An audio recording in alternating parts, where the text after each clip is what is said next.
The sun was already sinking low when I pulled up to the beach house. The sky was painted in streaks of orange and pink, melting into the horizon where the ocean stretched endlessly. I cut the engine and just sat there for a moment, letting the salty breeze wash over me through the open window. The air carried the scent of the sea, sharp, fresh, and intoxicating, a smell I hadn't realized I'd missed so much until that very instant. The house itself sat on the edge of the dunes, whitewashed and weathered by years of ocean air. I had come here for peace, a little escape from the chaos that seemed to follow me lately. Life in the city had been suffocating, and when my friend offered me the keys for the weekend, I hadn't hesitated. I craved solitude, just me, the waves, and silence. Dragging my small suitcase inside, I felt the hardwood floor creak under my sandals. The place was cozy, filled with the warmth of summers long gone. Seashells in glass jars, framed photos of surfboards and sunsets, driftwood sculptures lining the shelves. I ran my fingers over the edge of a faded blue couch and let out a deep sigh.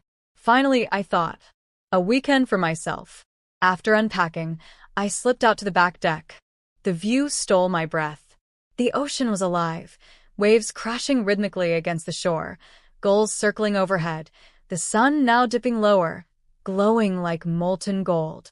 I leaned on the wooden railing, eyes closed, listening. That sound, the endless, powerful pull of the sea, always had a way of quieting everything inside me. I thought I'd be completely alone here. That was the plan. But as I stood there, I caught sight of movement down by the water. A figure, tall, broad-shouldered, walking along the shoreline, barefoot, the hem of his shorts brushing just above his knees. His stride was unhurried, as if he too had come here to escape. Something about him snagged my attention and refused to let go. His head turned, almost instinctively, and for a moment, our eyes met even from that distance. My stomach tightened. I looked away quickly, pretending to busy myself with the railing, but my pulse betrayed me, racing with an energy I hadn't expected to feel tonight. The sound of footsteps on the wooden deck pulled me out of my thoughts. I spun around, startled. He was closer now, climbing the steps from the beach as though he belonged there. "Didn't mean to scare you," he said, voice deep and warm, carrying that easy confidence that made my breath hitch. "I didn't think anyone else was here." I blinked, trying to compose myself. I wasn't expecting company either, I admitted, brushing a strand of hair behind my ear. He smiled, the kind that reached his eyes. "Name's Daniel. My family owns the place next door. I come down here sometimes, especially at sunset. Best view on the coast." He glanced out at the horizon before looking back at me. "You must be friends with Claire? She mentioned she might let someone use her house this weekend." Relief spread through me. So, he wasn't some stranger trespassing. "Yeah, that's me," I said, nodding. "Claire offered it and I couldn't say no. I'm Linda." "Nice to meet you, Linda." He leaned casually against a railing, just a few feet away now, close enough that I caught the scent of salt and a hint of something woodsy, like cedar mixed with sun-warmed skin. For a long moment, we simply stood there, side by side, watching the waves devour the last sliver of sun. The air between us hummed, not silence, not noise, but something charged, something I couldn't quite name. I had come here seeking quiet, but suddenly, I wasn't so sure solitude was what I wanted anymore. The sun finally slipped beneath the horizon, leaving behind streaks of violet and deep indigo that stretched across the sky. Daniel leaned against the railing beside me, one hand wrapped around the wood, his shoulders relaxed yet strong. I caught myself stealing glances at him when I thought he wasn't looking, the square line of his jaw, the way the fading light brushed across his cheekbones, and the faint smile tugging at his lips as though he carried some secret. "So," he said, breaking the silence, "what made you escape out here? City stress? Broken heart? Or just chasing the waves?" I laughed softly, caught off guard by how easily he'd read me. "Maybe a little of all three," I admitted. "Life's been heavy lately. I just needed space." He nodded slowly, eyes on the ocean. "Yeah. The ocean has a way of making everything else feel small. helps you breathe again." His words carried a weight, like he knew exactly what it was to want to run away. I studied him carefully. There was something about Daniel, not just his looks, though those were undeniable, but the calmness in his voice, the depth in his eyes.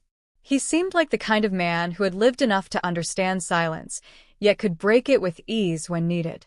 "You sound like you've been here a lot," I said. "I have," he admitted, turning toward me fully.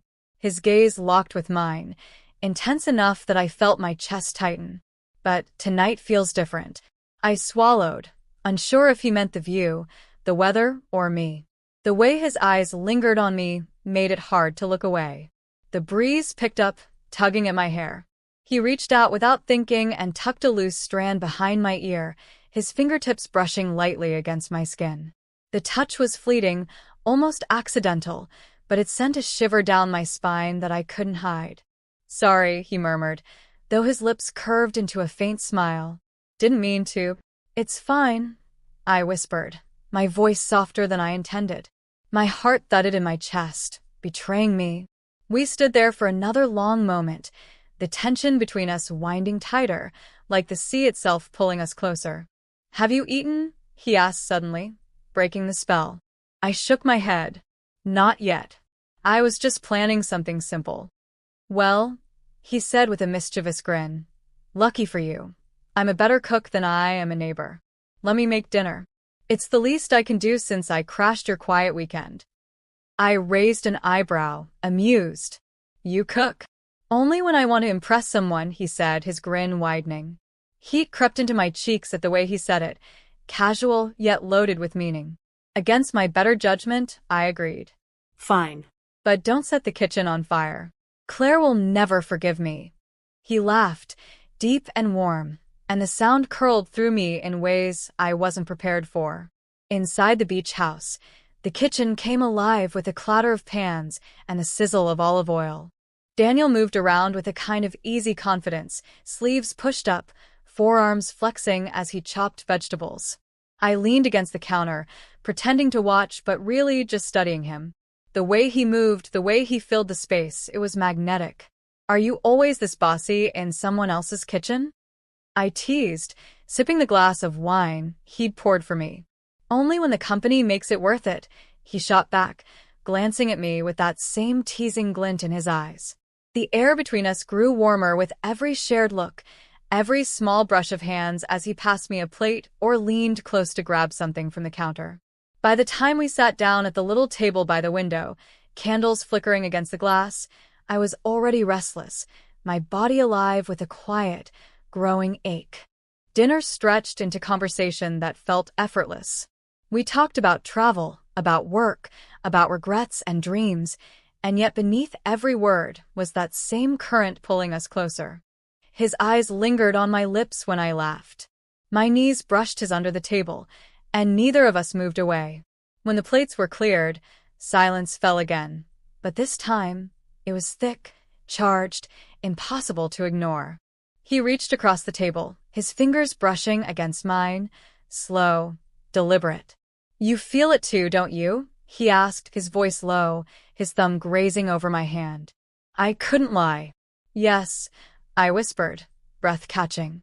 The ocean roared outside, waves pounding against the shore as if echoing the wild rhythm building inside me.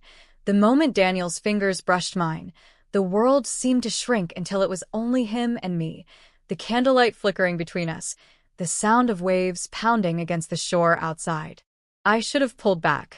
This wasn't what I had come here for. But instead, I let my hand rest beneath his, feeling the warmth of his touch spread like fire through my veins. He tilted his head, studying me as though memorizing every detail of my face. "I wasn't planning on this," he admitted, voice low, "but I can't seem to look at you and not want more." His honesty made my chest ache. My pulse hammered as I whispered, "Neither can I." For a long moment, we just sat there, our hands tangled, eyes locked in a silence that spoke louder than words. Then Daniel stood slowly, tugging me up with him. His thumb brushed across my knuckles before he let go, only to place his hand gently at the small of my back. The simple touch sent a jolt straight through me. "Come on," he murmured. "I want to show you something." He led me outside onto the back deck again. The night had fully claimed the sky, stars spilling across the darkness, the moon a silver curve above the ocean. The waves rolled in, restless and untamed, their rhythm echoing the tension coiled tight inside me. "Beautiful, isn't it?" Daniel asked, standing behind me now, his breath warm near my ear. "Yes," I whispered, though I wasn't looking at the view anymore. All I could feel was him, the heat radiating off his body, the way his presence wrapped around me like the tide. When his hand brushed against mine again, I didn't hesitate this time. I turned, and suddenly we were face to face, close enough that I could see the flecks of gold in his eyes, close enough that the air between us felt unbearably thin. "Daniel." My voice trembled, part warning, part invitation. His hand rose slowly, cupping my cheek, thumb grazing my skin with a tenderness that made my breath catch. "Tell me to stop," he murmured. But the words never came. Instead, I leaned in just enough that my lips brushed his. Soft at first, tentative testing. But the moment our mouths met, something inside me unraveled. His kiss deepened, hunger and restraint battling in every movement. My fingers curled into his shirt, pulling him closer as though I'd been starving for this without ever knowing it. The sound of the ocean grew louder, crashing violently against the shore, mirroring the storm breaking inside us. His hands slid to my waist, holding me firmly, and I melted against him, the world spinning away until nothing existed beyond the heat of his mouth and the steady thrum of his heartbeat against mine. When we finally pulled apart, both of us breathless, I couldn't stop the soft laugh that slipped from me. "I didn't expect this tonight." "Neither did I," he admitted, pressing his forehead gently to mine. "But I don't want to fight it." "Neither did I." We lingered there, hands exploring the edges of what was safe, kisses growing deeper, hungrier, until the night itself seemed to pull us inside. Back through the sliding doors, into the dimly lit living room, where the soft glow of the candles still burned. He guided me to the couch, but we never made it that far. Halfway across the room, he pulled me against him again, lips capturing mine with a need that stole my breath. My back pressed against the wall, his body firm against mine, and I gasped as his hands traced the lines of my waist, my hips, my back. Every touch was a question. Every kiss an answer. The build-up was intoxicating, the ache almost unbearable. I could feel the edge of something inevitable, something neither of us could resist much longer. And yet we lingered, savoring every stolen second, every brush of skin against skin, as though we both knew this night would be one we'd never forget. Daniel's lips crashed against mine again, this time with no hesitation, no holding back. The hunger between us had built too long, too fierce, to be contained any longer. I clung to him, fingers tangled in his shirt as though pulling him closer might ease the ache that had been burning inside me since the moment our eyes first met. He lifted me effortlessly, my legs instinctively wrapping around his waist as he carried me toward the bedroom. The house was quiet except for our ragged breaths, the sound of waves pounding outside in a wild rhythm that matched the urgency of our bodies. The door pushed open and we tumbled inside, mouths never parting, hands roaming desperately as though trying to memorize every inch of skin. He laid me gently on the bed, but there was nothing gentle in the way his mouth moved over mine, the way his hands gripped my hips, holding me like he never wanted to let go. I arched beneath him, heat flooding through me as his lips trailed down my neck, leaving fire in their wake. My fingers threaded through his hair, tugging him closer, urging him on. The world outside ceased to exist. There was no past, no tomorrow, only this moment, only him, only us. The passion consumed us, wild and unstoppable, like the tide crashing against the shore. Every touch, every kiss, every movement was charged with a mix of hunger and tenderness, as though we both knew this was more than just physical. It was a release, yes, but also a connection neither of us had expected, a need that went deeper than the body, sinking into the soul. The night stretched on, bodies tangled in heat and whispers, waves crashing outside the open window like an anthem to our surrender. Time lost all meaning. There was only the fire we had lit between us, burning brighter with every stolen breath, every desperate kiss. At last, when the storm of passion finally eased, we lay tangled together in the sheets, skin slick with heat, hearts still racing. Daniel's arm curled protectively around me, his lips pressing soft, lingering kisses to my hair. The steady rhythm of his chest beneath my cheek was grounding, soothing, even as my body still hummed with aftershocks of pleasure. Silence filled the room, but it wasn't empty. It was full of warmth, of satisfaction, of something unspoken yet understood. I tilted my head up to look at him. His eyes, dark and intense only moments before, now softened as they gazed at me. He brushed a strand of damp hair from my face, his touch tender in a way that made my chest ache. "This night," I whispered, my voice rough, "I'll never forget it." His lips curved into a slow smile, his thumb stroking along my cheek. "Neither will I." We stayed like that, wrapped in each other, the sound of the ocean outside lulling us into quiet.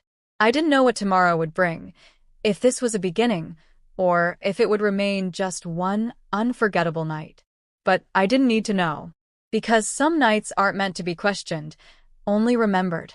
And this night at the beach house, with Daniel, with the waves crashing outside as our bodies burned hotter than the sun, this was the kind of night that seared itself into the soul. A night of passion, of release, of surrender. A night of secret, unforgettable desire. Fire the end.